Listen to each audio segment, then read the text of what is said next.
In nomine Patris et Filii et Spiritus Sancti. Amen. Salve fratres, te iterum fidere Patris allegro veritas liberabit vos. Katekese kita pada malam hari ini seputar bidat juga. Kita akan menginkuisisi dua video yang berbicara tentang sidang ilahi.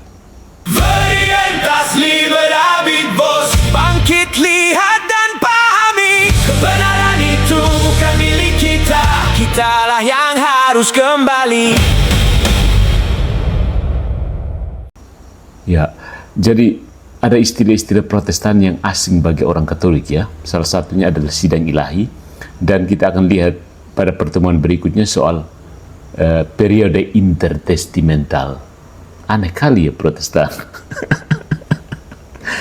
Dua yang menurut saya kayak gimana gitu. Yang pertama, ya ada beberapa sih, tapi yang mari kita lihat yang kali ini adalah sidang ilahi atau divine council. Dan berikutnya nanti kita akan lihat tentang periode intertestamental. Aneh sekali Protestan punya. Aku heran ya. Jadi oke, mari kita lihat katekese kita kali ini soal sidang ilahi atau ilusi kosmik. Ini sebuah tanggapan Katolik atas konsep divine council dari Edis TV kayaknya ya. Bukan, Rita Wahyu dan Sofiatul, dua gadis yang mencoba berbicara tentang kekristenan. Jadi sebagai pendahuluan, ada suatu ketika di mana bahasa puitis disangka struktur nyata. Ya, akhir-akhir ini banyak umat Katolik awam yang tertarik dengan konsep sidang ilahi atau divine council yang populer di media sosial. Video dari tokoh-tokoh seperti Sofiatul dan Rita Wahyu menjadi contoh. Isinya menarik, menggambarkan dunia roh yang penuh dengan struktur pemerintahan surgawi, pembagian wilayah kekuasaan roh, bahkan semacam geopolitik kosmik antara Allah dan makhluk-makhluk rohani. Kesannya dalam, seolah-olah selama ini gereja menyembunyikan lapisan tersembunyi dari kitab suci. Keren kan? Ya. Sayangnya, kesan mendalam itu seringkali menyesatkan. Ya. Yang ditemukan bukanlah kebenaran ontologis, kebenaran tentang hakikat realitas, melainkan imajinasi simbolik yang disalahpahami sebagai struktur nyata. Misalnya, gambaran sidang ilahi dalam Mazmur 82 diperlakukan seolah-olah benar-benar ada dewan ilahi yang secara harfiah berdebat dan mengambil keputusan bersama Allah, seperti badan legislatif di surga. Padahal, teks tersebut adalah puisi yang syarat metafora. Kalau tidak dibarengi dengan penjelasan kritis, pemahaman semacam ini bisa mengacaukan cara pandang umat terhadap iman Katolik. Simbol-simbol kitab suci ditempatkan sebagai struktur harfiah, sehingga kaburlah batas antara apa yang esensial dan apa yang sekedar ilustrasi. Ya. Nah, katekese kita ini bertujuan untuk menguji konsep sidang ilahi secara filosofis dan teologis, menunjukkan batas-batas yang sah dalam menggunakan bahasa kitab suci, dan menegaskan kembali posisi Katolik yang berakar pada metafisika klasik dan wahyu ilahi. Vamonos. Yang pertama, kita bicara soal bahasa kitab suci. Bahasa kitab suci itu analogis, bukan arsitektur kosmik. Kitab suci memang berbicara tentang takhta Allah, bala tentara surgawi, sidang ilahi, itu Mazmur 82, Ayub bab 1, dan firman seperti, baiklah kita menjadikan manusia dalam Kejadian bab 1 ayat 26. Pertanyaannya bukanlah apakah bahasa itu ada, melainkan bagaimana bahasa itu harus dipahami. How? Dalam tradisi Katolik, bahasa tentang Allah bersifat analogis. Analogis ya, coba cek di kamus. Analogi artinya apa ya?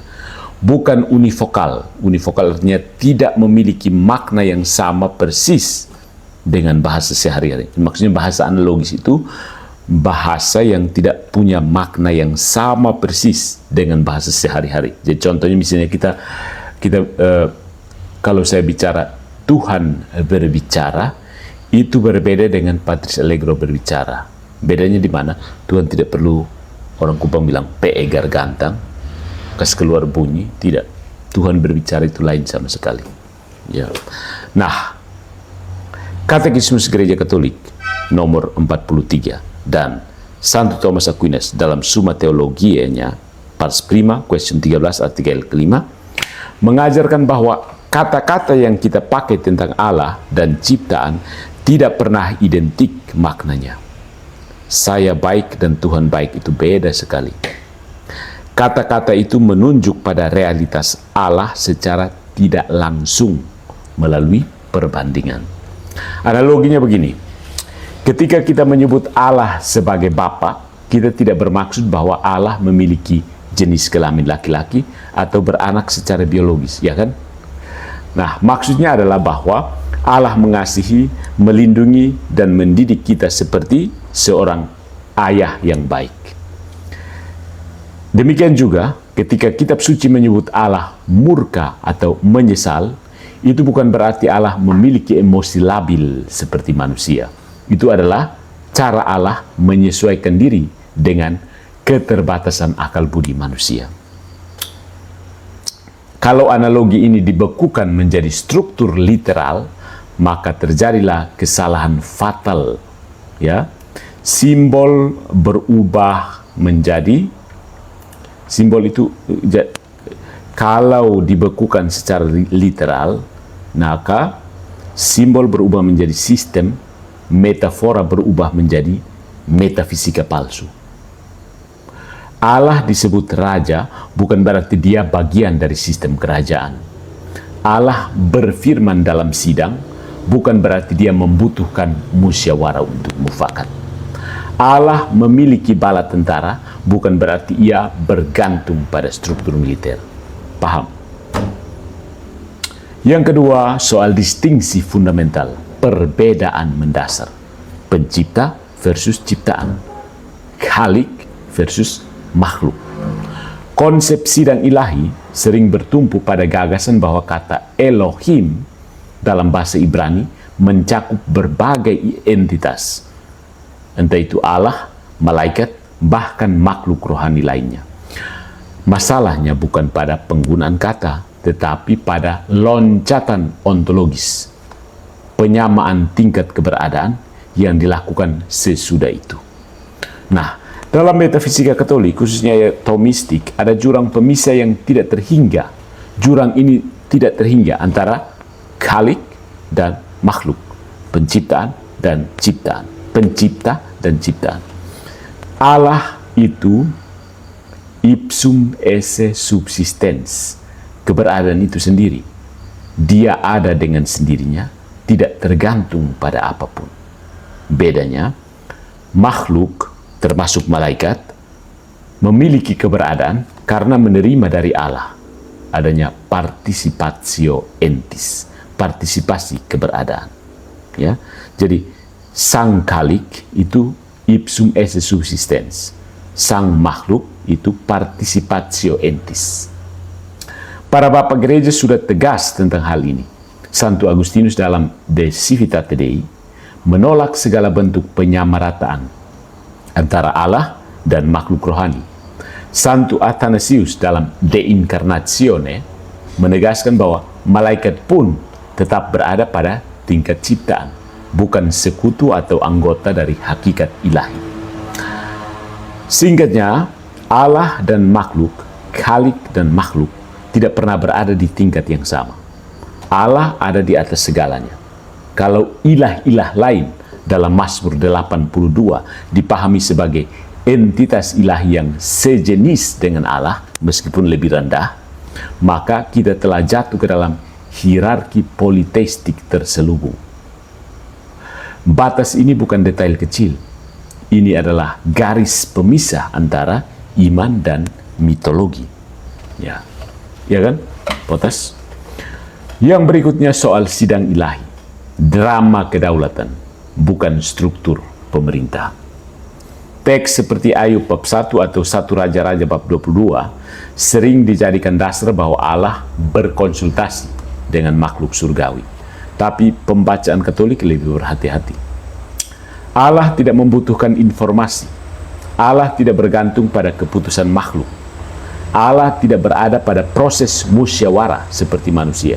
Lalu, apa arti penggambaran tersebut ketika Allah berkonsultasi menurut catatan kitab suci? Itu sebenarnya adalah representasi dramatis dari kedaulatan Allah atas seluruh ciptaan, termasuk makhluk rohani. Sidang itu bukanlah struktur pemerintahan internal Allah, melainkan cara manusia memahami keteraturan kosmik di bawah pemeliharaan ilahi, Providentia Dei. Ini semacam sandiwara suci yang mengajarkan bahwa segala sesuatu, bahkan malaikat dan setan, tetap berada dalam kuasa Allah. Kalau dibaca secara literal sebagai birokrasi surgawi, maka Allah direduksi menjadi seorang perdana menteri yang harus berunding dengan para menterinya agar tidak tergelincir. Gereja memberikan prinsip hermeneutik, penafsiran yang jelas. Misalnya bisa dilihat dalam KGK bab 110. Oke, mari kita lanjut. Ada sedikit distraction tadi. Mari kita lanjutkan. Tadi sudah sampai di mana ya? Oke, jadi begini saudara-saudara. Kalau dibaca secara literal sebagai birokrasi surgawi, maka Allah direduksi menjadi seorang perdana menteri yang harus berunding dengan para menterinya. Kayak mana gitu ya? Agar tidak tergelincir, gereja memberikan prinsip hermeneutik, prinsip penafsiran yang jelas, yang bisa dilihat di KGK nomor 110. Yang pertama, perhatikan jenis sastra. Apakah sejarah, apa itu puisi, apa itu nubuat, atau hukum. Yang kedua, perhatikan analogi iman, atau yang disebut dengan analogia fidei dalam bahasa Latin. Apakah makna literal itu selaras dengan seluruh ajaran gereja? Maksudnya, makna literalnya selaras dengan seluruh ajaran gereja atau aneh sendiri begitu? Contoh konkretnya, Kejadian bab 3 ayat 8. Itu menyebut Allah berjalan-jalan di taman pada waktu hari sejuk. Tidak ada seorang Kristen pun yang membayangkan Allah memiliki kaki dan benar-benar berjalan, bukan? Kita tahu itu bahasa analogis untuk menyatakan kehadiran Allah yang akrab. Begitu juga dengan sidang ilahi. Itu adalah bahasa puitis, bukan berita acara rapat dewan yang kemudian notulensinya dibaca oleh Sofiatul dan kawan-kawan.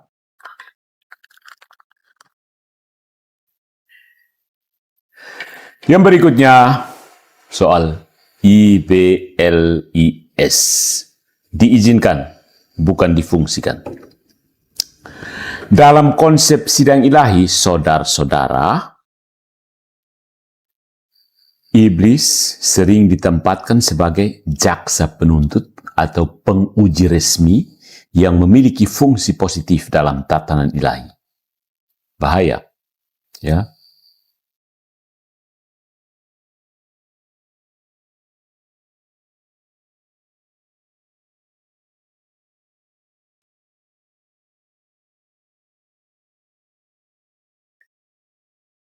Oke, ini ada gangguan jaringan. Kita ulang lagi soal IBLIS.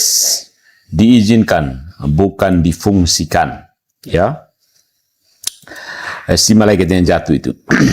Dalam konsep sidang ilahi, iblis sering ditempatkan sebagai jaksa penuntut atau penguji resmi.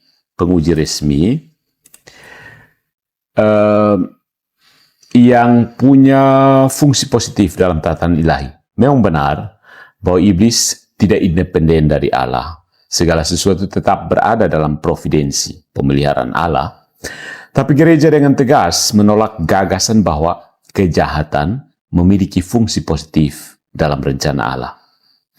Ajaran Katolik, misalnya KGK 311, Santo Thomas Aquinas dalam Summa Theologia Pars Prima, Question 48, artikel pertama, itu menyatakan bahwa kejahatan pada hakikatnya adalah privatio boni, Mereka yang belajar filsafat klasik pasti tahu. Kekurangan atau ketiadaan kebaikan. Seperti lubang pada kue donat. Lubang tidak memiliki fungsi positif. Dia hanya ada karena ketiadaan adonan itu kan. Allah tidak menciptakan kejahatan. Allah mengizinkannya karena menghormati kebebasan makhluk. Dan secara misterius dapat menarik kebaikan darinya. Tetapi Allah tidak membutuhkan kejahatan.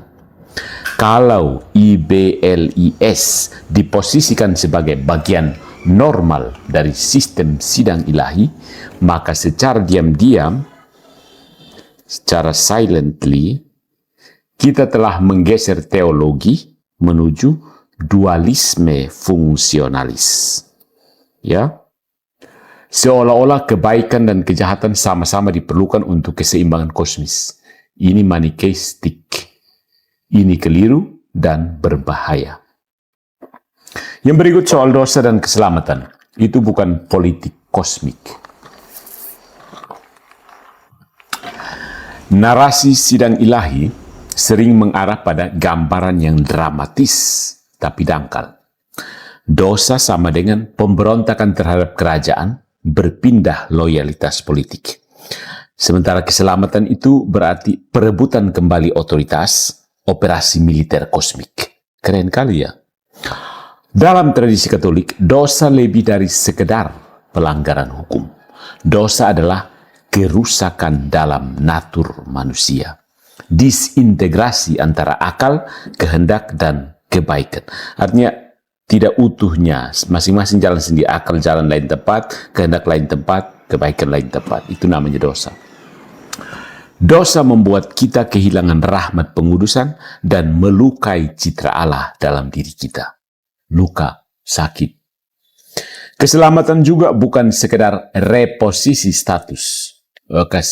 Kembalikan status. Atau ganti kewarganegaraan. Atau dinyatakan benar. Seperti prinsip justifikasi forensik itu kan. Keselamatan adalah transformasi ontologis. Perubahan dalam tingkat keberadaan. Kita benar-benar dipulihkan, disembuhkan, dan diajak berpartisipasi dalam kehidupan ilahi. Gratia, rahmat. Kristus tidak datang hanya sebagai panglima perang yang merebut wilayah. Dia datang sebagai Sang Sabda yang menjadi manusia, menyembuhkan keberadaan manusia dari dalam. Jadi dia bukan hanya mengatakan, sekarang kamu benar, tanpa proses apa-apa. So, kalau keselamatan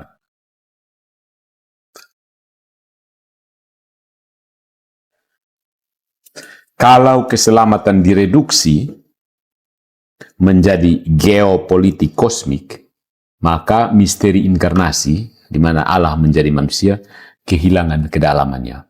Yesus bukan sekedar pahlawan super yang mengalahkan dewa-dewi. Dia adalah Allah sendiri yang merendahkan diri untuk mengangkat martabat kita. Begitu. Masih seputar sidang ilahi ini, ada bahaya metodologis, mencampur mitos, linguistik, dan teologi. Pendekatan sidang ilahi sering mencampur adukan studi kata Ibrani, etimologi, dengan mitologi timur dekat kuno seperti Pantheon Ugarit, spekulasi tentang roh wilayah dan bangsa-bangsa, bahkan pseudosains, misalnya teori tentang DNA Nephilim. Aneh kali ya. Jadi hasilnya memang memikat, tetapi tidak kokoh secara ilmiah. Kesalahan utamanya, bahasa simbolik diperlakukan sebagai data faktual, dan mitos dipakai sebagai konfirmasi ontologis. Ini bukan eksegesis, yaitu penafsiran kitab suci yang disiplin, melainkan konstruksi yang mencari legitimasi. Seorang teolog Katolik yang baik akan memisahkan dengan tegas antara apa yang benar-benar diwahyukan dan apa yang sekedar latar belakang budaya. Nah, mari kita lihat posisi Katolik soal sidang ilahi ini. Alam semesta sebagai partisipasi, bukan sidang. Pertanyaannya, bagaimana tradisi Katolik melihat realitas rohani, kenyataan rohani ini? bukan sebagai ruang sidang ilahi atau peta geopolitik dari roh, melainkan sebagai tatanan keberadaan ordo entis yang berpartisipasi dalam Allah sebagai sumber segala yang ada. Bisa tangkap gak? Mari kita beri ilustrasi sederhana.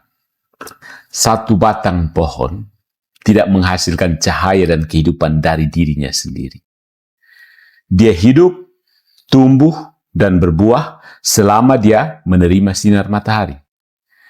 Demikian juga setiap makhluk, termasuk malaikat, hanya punya keberadaan dan kebaikan sejauh dia menerima dan berpartisipasi dalam kebaikan ilahi.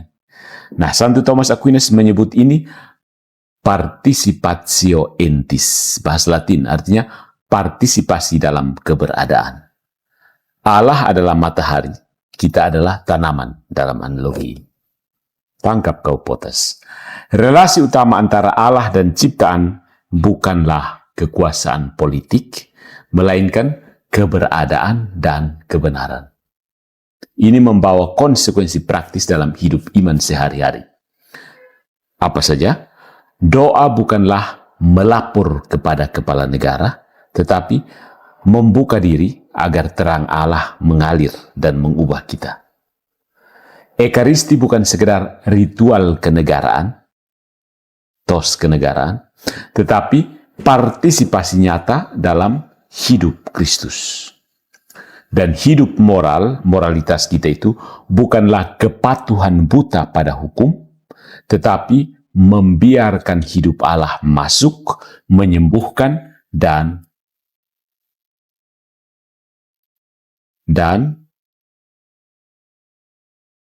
memformasi, membentuk kita.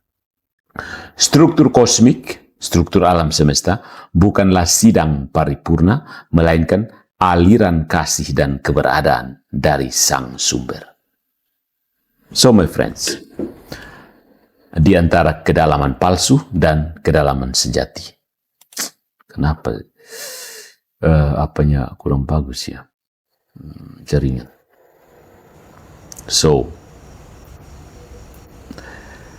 konsep sidang ilahi sebagaimana digagas oleh beberapa teolog Protestan itu tampaknya dalam, bahasanya kaya, strukturnya dramatis, tapi ketika diuji dengan metafisika dan teologi Katolik yang otentik, dia punya kelemahan mendasar.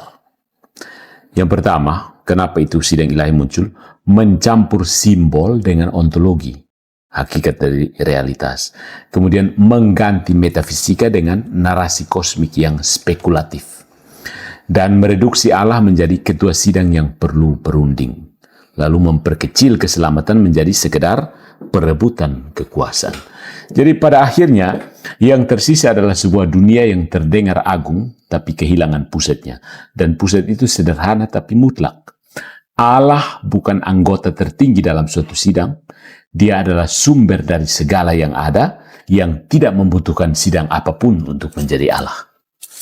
Bagi umat Katolik awam, cukup pegang teguh ajaran gereja, bacalah kitab suci dengan rendah hati, sadari bahwa banyak bahasanya bersifat analogis, dan jangan tergoda oleh lapisan tersembunyi yang justru mengaburkan inti iman. Inti iman itu adalah kasih Tritunggal yang menyelamatkan kita, bukan peta politik surgawi. So, bagi Anda yang tertarik untuk memahami lebih lanjut tentang Providentia Dei, realitas ketuhanan yang bukan sekedar sidang ilahi, saya sarankan baca buku-buku berikut. Yang pertama itu Summa Theologia, buku pertama, pertanyaan ke-13, ST1Q13. Itu tentang bahasa tentang Allah, dari Santo Thomas Aquinas kan. Kemudian dari Santo Agustinus ada De Civitate Dei. De Civitate Dei. Terutama buku ke-19 atau 29. Kemudian Katekismus Gereja Katolik nomor 40 sampai 43 110 sampai 114, dan 309 sampai 314. Ulangi. KGK 4043, 110, 114, 309, 314. Kemudian ada ensiklik Spe Salvi, harapan yang menyelamatkan. Spe Salvi dari Paus Benediktus ke-16. Itu tentang eskatologi dan pengharapan. So, keep calm and stay away from Protestantism.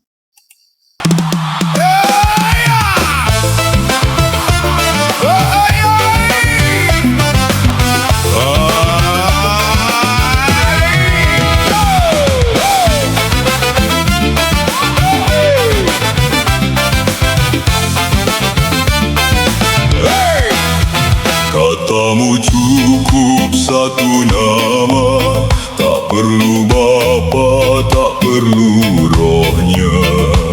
Langit diperas jadi satu suara, padahal sabda bicara tiga. Kau potong misteri jadi slogan,